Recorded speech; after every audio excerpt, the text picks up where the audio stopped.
గ్రహం ఉన్నది. అక్కడికి వెళ్ళాలనేటటువంటి కోరిక పుట్టడం అసలు కొన్ని కోట్ల జన్మలెత్తితే తప్ప అరుణాచల పర్వతం గురించి తెలుసుకోడు.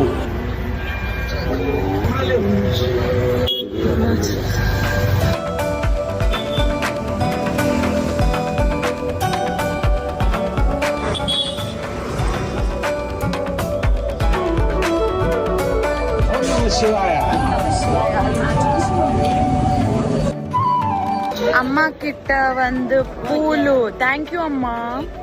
ఎనీవే రాజగోపురం దగ్గరికి వచ్చేసాం.